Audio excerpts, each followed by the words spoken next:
To Television Network USA. This is Teacher Masai presenting to you Gospel in this particular day. This is the day that the Lord has made. Despite what you may be going through, the Lord our God in heaven, He is good and He does not change. And therefore, I invite you to be in spirit together with us, to be with us in everything that you're doing, just knowing that our God has been good. Your God is good, my God is good, and He changes not. There's so many things that around us, but I believe that God has kept you. The fact that we are breathing today, the fact that we are sharing His word, we can laugh, we can smile, and even the fact that we can cry means that God is with us and He is not yet finished with us. And therefore, I welcome you to rejoice in the Lord, for He is good. Rejoice in Him, and again I say, rejoice.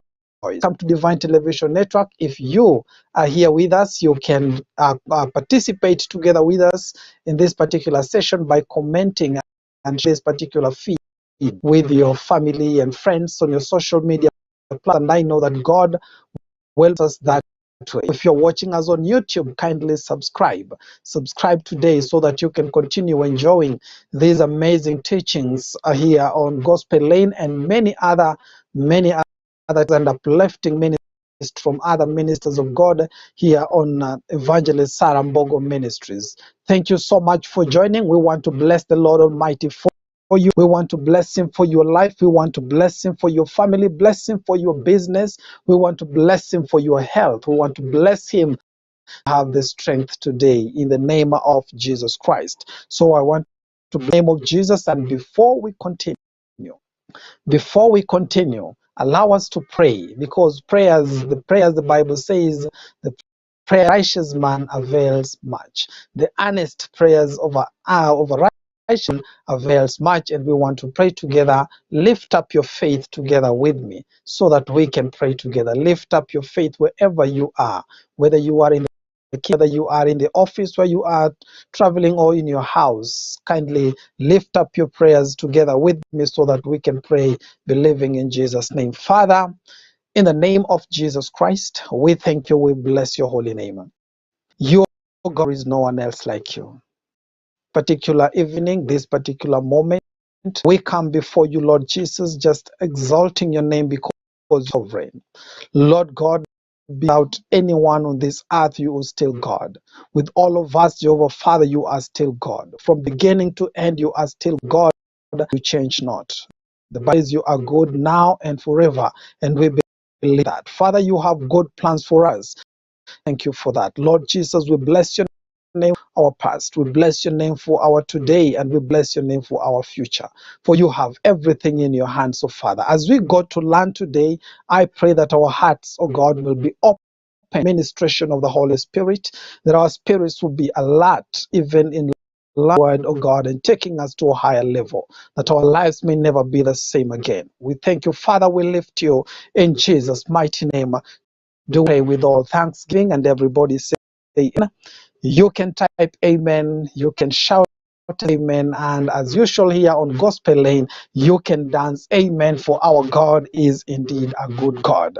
So today we want to learn about a topic. Of late, I have realized many of us, whether believers or not, are forgetting.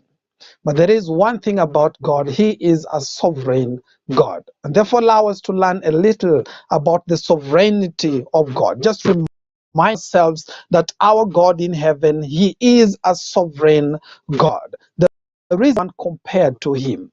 When I'm speaking the sovereignty of God, I call to mind how people have tried to make the rulings and to make the will of God and the heart of God. They have tried to make it like a democracy. They have a say in what God wants to do. You know, sometimes we forget and we get carried away thinking is our brother whom we can do. Yes, I know many times in the Bible we have had who have negotiated with God, but at the end, let us remember that God is sovereign. His mind is not like our mind. The Bible says His thoughts are higher than our thoughts, as the heaven is far from the earth. That is how far His thoughts are from us. Our thoughts cannot be matched with His. God is sovereign in His own way.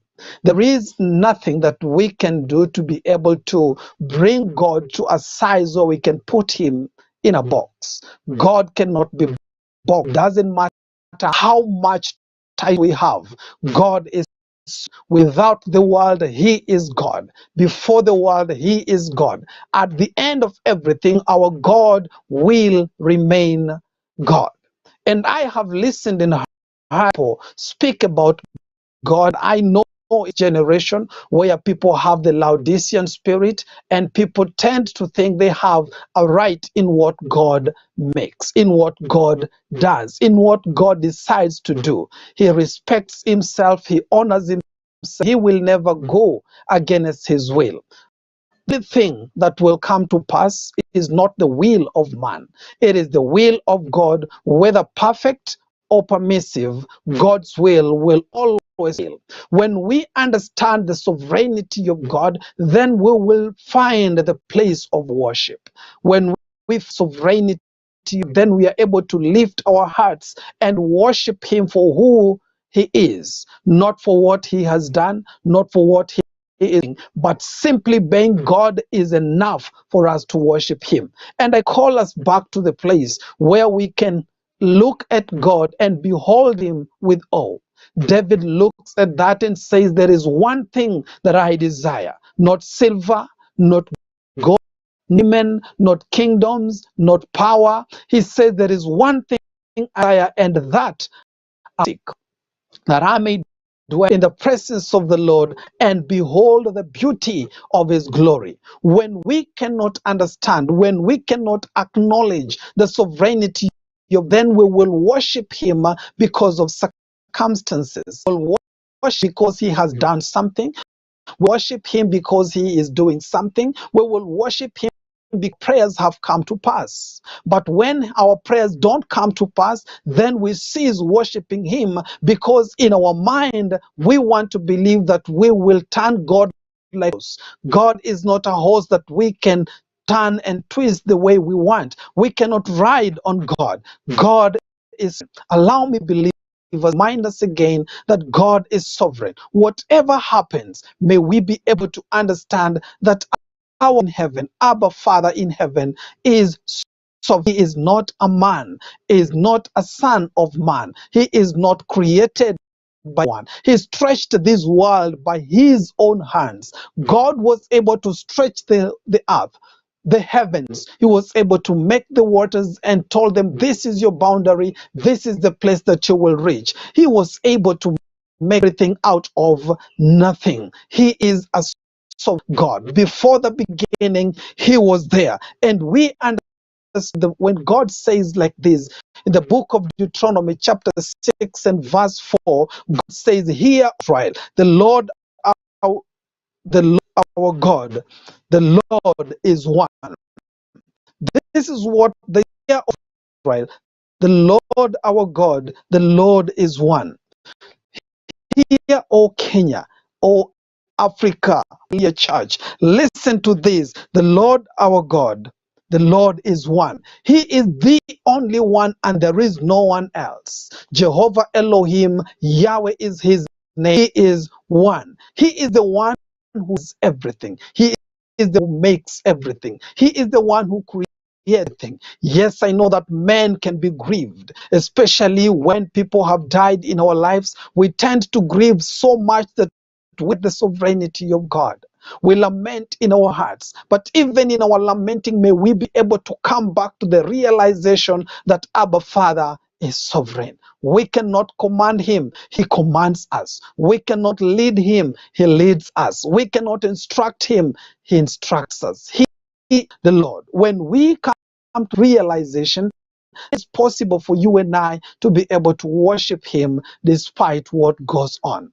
Then we are able to trust in him despite what goes. I have lost people in my life. We have prayed for people and they passed on. But that means that God ceases to be God. God is still God. Whether we are in a celebration or whether we are in a mourning mood, God is God.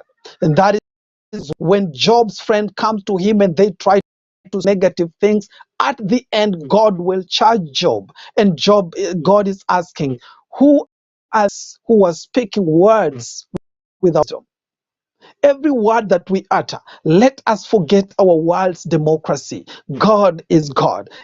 If the devil knows, God is God. There is nothing that we can do to remove God from his place. One thing we are reminded in the book of 1 Timothy chapter 2 and verse 13, the Bible says, even in our faithlessness, he will always remain faithful and he will never deny himself. So listen, O world, listen, O believer, listen, O son of God, O child of God who calls on the name of God. It doesn't matter where you're coming from.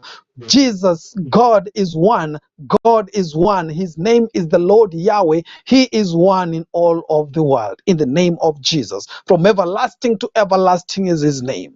He is the uncreated creator, as we say. Without him, there's nothing that was ever created, and those ones that get created cannot be created unless he is there. He says that my name is I am that I am. He is God and he is sovereign.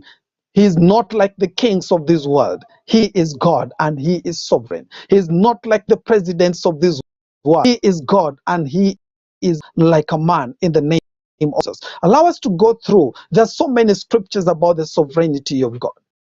Just many scriptures. The entire Bible is about the sovereignty of God. Sometimes we want to judge him, God, why have you done this? We want to ask God, why did you let this happen? The best to come back to him and say, Jesus, I worship you because you are God. I worship you because there is no one else like you, in the name of Jesus. Isaiah chapter 43 is what we're going to study a few verses from there, then other verses from the Bible, just to show us, remind us, even me, remind myself that God is entirely faithful and nothing will change about that situation, about that position. God is faithful. In the book of Isaiah 43, verse 13, the Bible says, it teaches us that God is sovereign over time. You have to understand that. God is sovereign over time. He is timeless. We cannot box him in the capsule of time. The Bible says, indeed, before